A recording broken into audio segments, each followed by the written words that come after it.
Hey guys, this is Ash at Audio 46. So just like my last product, I'm going to review a product that is somewhat of a highly priced again. And it is JH Audio, Astell Kern, Layla from AION series. So I never really tried anything from JH Audio, but I've heard a lot of good things about it, so I'm super excited to start. Alright, let's start.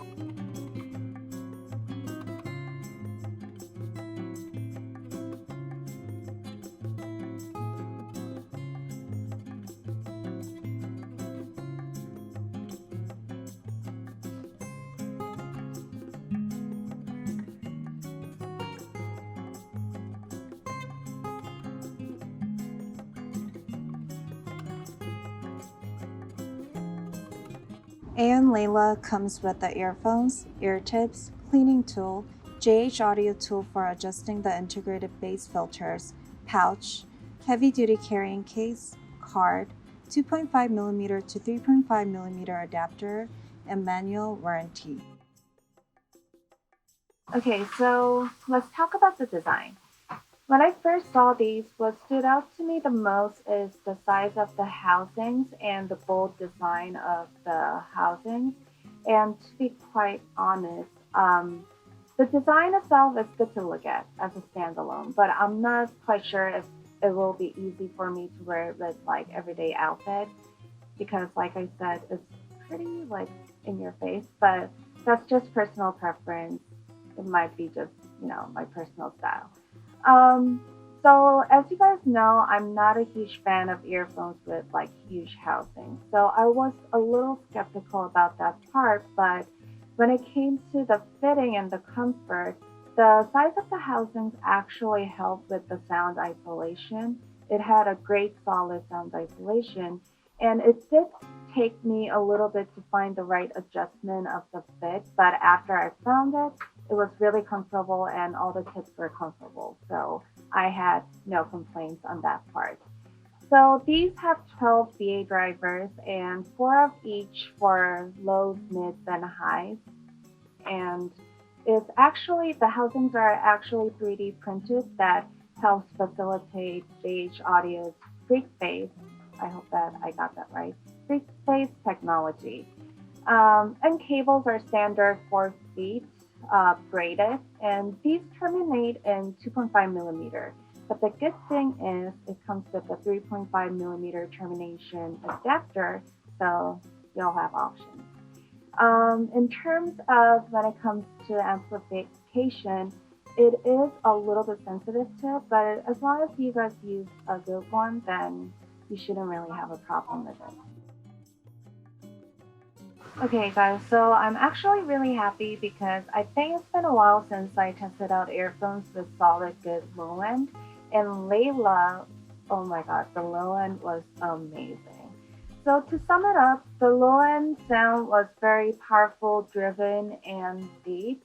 And I also like the fact that it has a variable bass feature that makes the low end, allows the low end to go from soft and understated to deep and throbbing. What I also noticed is that the details were super precise, but it wasn't overly exaggerated or too dramatic. So that really helped the timbre of the low end and the bass to sound natural while still being accurate.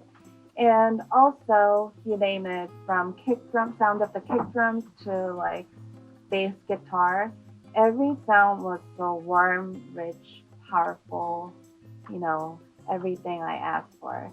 And you guys know, I always, of course, it sounded great with all types of genres, but I always go for hip hop and rock when I sound the low end, when I test the sound of the low end, and they did sound more than satisfactory. No complaints. So I was a little off with the mids on these at first because I'm usually used to testing out products that have a really strong pronounced mid. Um, the mids on these were neither forward nor reserved, and the sound of the vocals actually weren't leaning forward at all, while the sound of the instruments, instead of standing out on its own, it actually supported the sound of other frequencies. So when it comes to the balance, it was definitely detrimental. Two different words. Definitely neutral.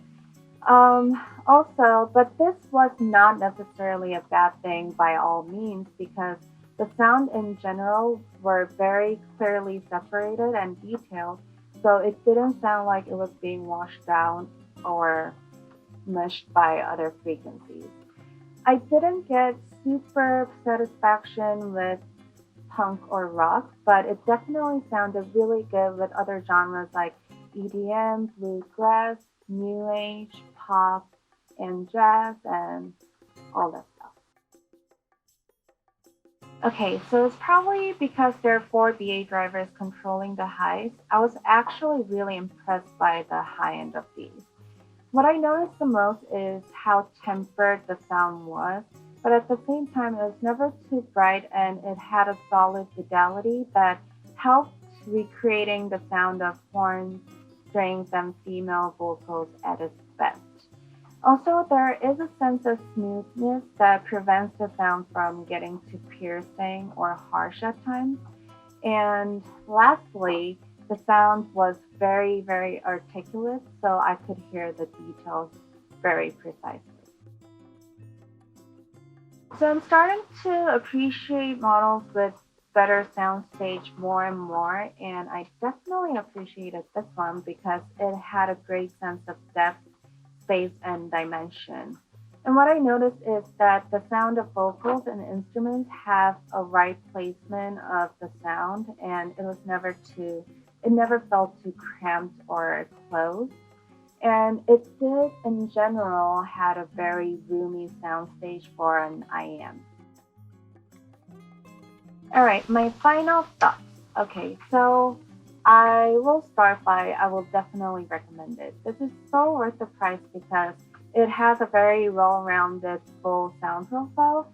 Not only that the lows were so satisfying and amazing, the mids and highs were almost as equally satisfying, and the sound stage was just so vast. And I wish I had a better vocabulary, but amazing. I should read more books. Also, one thing is that the design, I'm not quite sure if it's my personal taste, but again, that's just my personal taste, so you guys be your own judge of that. And I was worried about the fit at first, just looking at it, but it actually turned out to be really comfortable. So overall, I think this is a very well-rounded product. So I will definitely recommend it to you guys. Okay, guys, that was it for today. I hope you guys enjoyed my review, and I'll see you guys soon. Bye.